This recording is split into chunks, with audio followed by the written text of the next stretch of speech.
tiempo la fue llevando a todo na china na dita le mau ngay nơ sa khi khẩm la mà chỉ có công a le na ye ngã về phong nàyเนี่ยก็โกโลอธิปการเนี่ยchỉ có đây na ก่อนที่อธิปการคือละเงโลหลายอาทิตย์จะละเงงาเยเบคือน้องช่างมาchỉได้ช่างไงนะอธิปการได้เงที่โจงาเบโลที่จีพาphong nàyเนี่ยละเนี่ยน่าพอดีตื่นเต้นเนี่ยอธิปการเล่เงที่โจ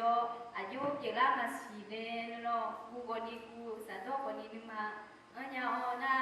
ก่อนจะไปไงงาฮาที่กูรู้คือเล่เนคือน้องช่างมาน่าก็พัฒนามาสีเยอะลงอาเบที่จีพาphong nàyเนี่ยละเนี่ยน่า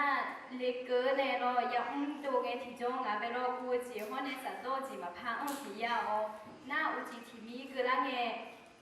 ที่ยุ่งใช้ที่ยุ่งคือเลยยาซาช่วยไงงั้นน่ะอันนู้นแต่ยีรามากุมเดจอยอันนู้นแต่ยีราน่ะโยอันน่ะดูอายุงามากุมเดไปรอคือเราดิซาเนน่ะให้อายุฮาเบบี้หนุนใจหัวน่ะก็เลยน่ะอามือที่อาจจะเข้าไปอีกเกินไงที่จออามือที่อาจจะเข้าไปรอเหมือนกับว่าอายุฮาโลคือเดอหนุ่ยสาวจีแต่อ้อโลเลยนะเหมือนกับว่าอายุฮาน่าจะเสพยาด้วยแบบนี้นะก็เนี่ยนะอามุยว่ามาดูเลยนะงาฮากุนซ่าหาเนี่ยโลอามุยดูกุนซ่าชนเนี่ยเลยไอ้เนี่ยอามุยว่าอ๋อน่าอาชอกุนซ่าหาเนี่ยโอเลจิงเอที่จงอ่ะคนเนี่ยอายุที่อ่ะโจใหญ่โอก็น่าเหมือนกับว่ามีเยอะหาไปพังเมนเนลโลมีเยอะนึกาโลอายุไปเอ็นเนลเดโลงาไปพังเมนเนกันตัวนั่งมุยว่าลาไปดีเทเนี่ยอามุยเนี่ยโนเทียแต่โจยาเนี่ยทันอยู่เนี่ยมีเยอะโนไปมีดูภาษาการเนี่ยโนไปกาเมเนี่ยตัวเอ็นเนี่ยนะมุยว่าแล้วห้องงาไปยัดต่อในเงื่อนเนี่ยนะงาก็มุยว่าไป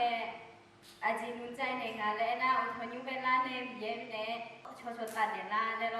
ตัวเอ็นเนี่ยนะงาโลมีเยอะงาไปพม่าดีพม่าเนี่ยเนี่ยสิ่งนี้มีเยอะโลคนที่หลงทางเดินคนนี้โลอายุกาเบเล่งาเบศิลาญาโอนะโนฮาคนนี้กาบินเนโมนะมากูเดี๋ยวมาเชติเดียมีชื่อเอเบเอท่าอธิฮาโลนิจงอันเนี่ยอาจิสามาค่ะอธิฮานิจงอันน่ะมีเยบินเนเมเนโลคือละหุมา